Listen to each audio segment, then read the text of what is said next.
Venus, really. But could the way they each use language be totally foreign as well? Well, linguistics expert John Locke has been exploring the way that different sexes use words and the way in which they speak them for his new book called Duels and Duets, Why Men and Women Talk So Differently. We'll ask him about his theories in a moment. First, we asked some couples in Cardiff whether they thought they used language differently. Women probably tend to imitate children with language and get what they want. Like they'll say, "Oh, I really want them." They'll tend to use that to their advantage, whereas I think men don't really do that.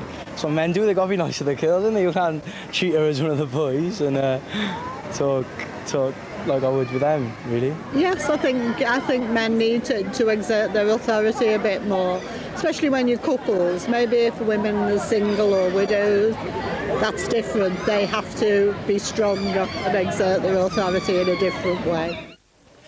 And John Locke is with us now. Good morning, John. Good morning. Good morning, So, John. in essence, your theory is what? Well, my theory is that men are inclined to lock horns verbally with each other when they engage, and women have a rather different way of dealing with their competitors and problems. Is this all on a subconscious level? Which is to duet. Well, they are conscious of it, I suppose, but it needs to be raised to that level. Have you been watching Us this morning? Just a bit. Yeah, because Bill and Chris were dueling a little bit. I don't know if you noticed that earlier. No, I didn't see that, They I'm were afraid. Well, there was a challenge from Chris, wasn't there, in sport? So that what you're saying is that men are more likely to vocally duel.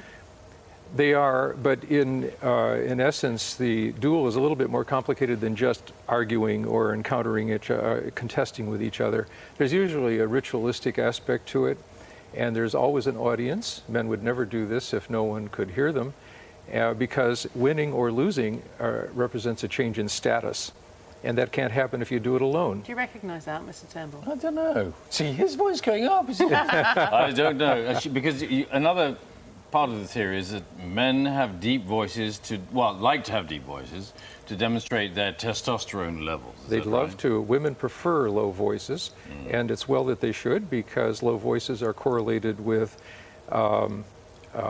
fertility, assertiveness, aggressiveness, and other things that women may like in a long-term mate. Well, there are two words for you, David Beckham, because he's got sort of a higher voice, pitched voice for a man, and yet terribly virile, as we know, with his fourth child being born, and Yes. heartthrob to many, many women around the world. So Yes. how do we account for that? We account for that because there are many things that can help you in life, and not just your voice.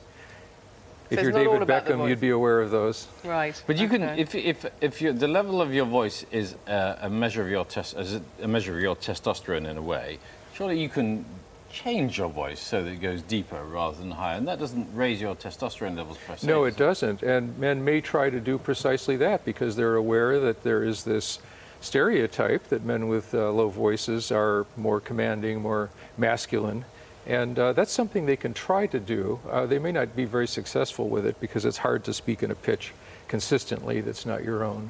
Okay, and you talk about, and I think we've got just a clip for amusement's sake, really, of the different professions, and that you say more lawyers and men, and particularly trial lawyers, have more testosterone. Let's just take a little look at this first of all. And then we find it stolen, my lord, by the accused who stands before you. This precious stone, for which men toil and sweat in the depths of the earth, risking health, limb, and life. He took it, my lord, and would have wasted it for his own comfort and pleasure. So does that theory really stand up? Then have you looked at sort of the number of trial lawyers around the world, and the majority are men, is that right? The vast majority are men, and they tend to have more testosterone, about 30% more than other kinds of lawyers. Other kinds of lawyers have as much or more than actors, and actors are tied in America with the National Football League. So this is off the charts when it comes to testosterone, and off the charts when it comes to the desire to be paid to stand in front of others and argue. What about the way in which men and women communicate? Because I'm going to take issue with you on this one, but let's explain the theory first of all. You say we're very different to the way we communicate, and I was couples I'm talking about here. Yes, the book doesn't talk at all about who's able to do something better than anybody else. It's only natural dispositions to engage. But the thing to be aware of when it comes to dueling is that this is not done by people who have an issue. If somebody's angry with somebody else because of something that they believe happened, and they then launch into some sort of verbal argument against them, that's not dueling. Dueling is a stylized contest held for public benefit.